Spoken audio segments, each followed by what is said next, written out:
In the last governorship election in Imo State, it took efforts of the court for you to get your mandate. How confident are you about outright victory this time? In 2019, it was a very bitter experience where votes cast in 388 polling units, my area of strength, where people voted for me, but the results were excluded. It took almost 9 months litigation, going from one court to other, until finally we got to Supreme Court, where the results of those polling units were brought back to count, and then declaration made by the Supreme Court. Going forward, that is a very big lesson, a bitter one for that matter. This time around, my political party, All Progressive Congress, will deploy credible party agents to all the polling units, where we will man our votes, follow up through to the collection center, ensure that the result at the polling unit that was announced will be entered into the ward collection center result. From ward collection center to local government collection center up to the state. We are going to be very vigilant. We will not allow the mistake of the past. That is why I thank the Almighty God for making this day possible. Today, as we speak, the propaganda, the social media propagandists, media blackmail. This is an opportunity now to show whether Hope Uzodinma won the election of 2019 or not, whether Hope Uzodinma is loved by his people or not. Saturday, by the grace of God, will determine that, because my people will come out again en masse to vote for the man they trust, the man who from 2020 to date have shown the difference. The narrative have changed. The absolute lack of confidence. Confidence has been restored back to government, and government is once more being appreciated in Imo State. Right. So as a sitting governor who is seeking a second term in office, why do you think you deserve to be re-elected? Well, if you know where we are coming from and where we are now, in 2019, or when I came 2020, you know, everything, it was like Imo State was broken down. Things fell apart. The center couldn't hold.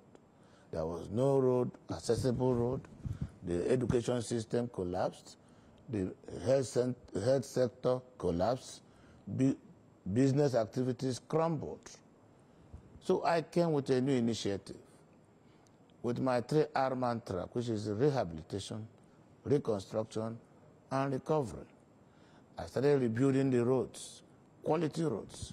Started rebuilding the health facilities, rebuilt the school system, brought back public confidence to governance, restored the dignity of civil service, restored the regular payment of salaries, took care of my pensioners,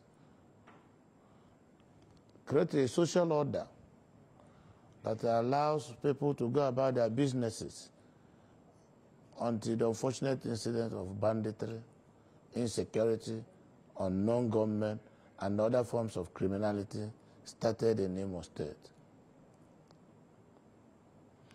So Imo people are very excited. They're waiting for Saturday to come.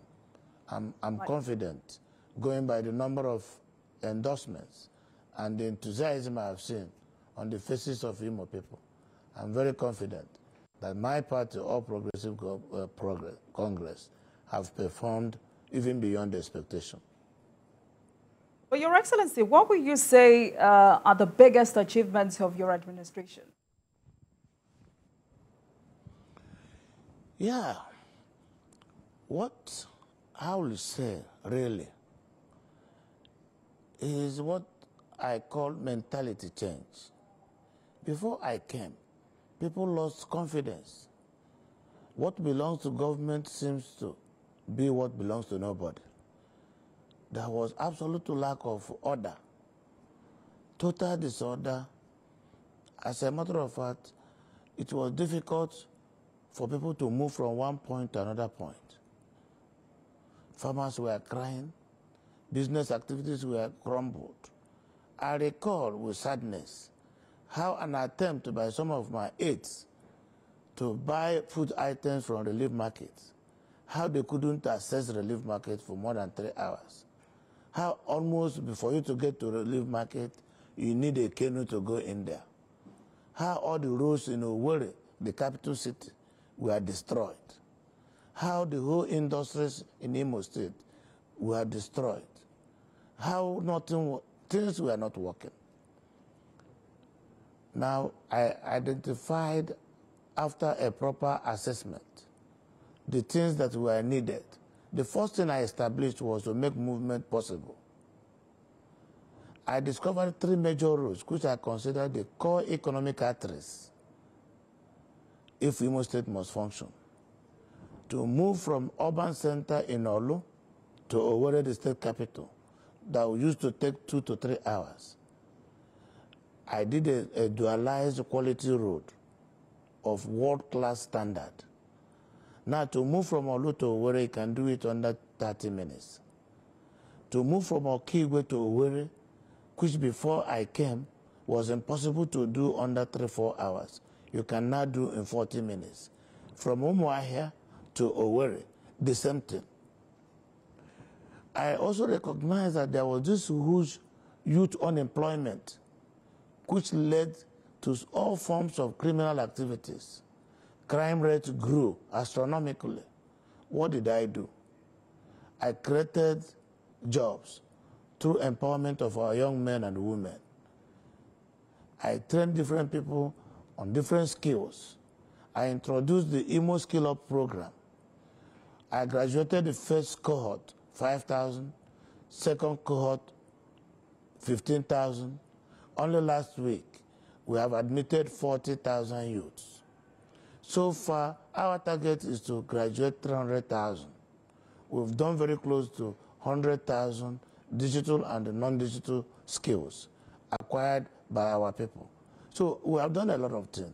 I have recovered so many industries that were lost before this time. And through that, we created jobs. I established, we have now 3 universities. The 2 additional universities, apart from that, it will ease admission problems that have greeted our youth population. It will also create jobs and develop the communities where the schools are sited. So as a matter of fact, there are so many things to remember why Hope Uzodinma to be re-elected by Imo people. And I'm not disappointed, because every day, speaker after speaker, encomiums, endorsements, excitements, enthusiasm is what is greeting my campaign. From one local government to another local government, you will hardly know the difference. So Imo people are very excited, they are very appreciative, apart from few disgruntled and bitter politicians who are in the opposition, who chose to do their own campaign on social media using blackmail as the only instrument they have.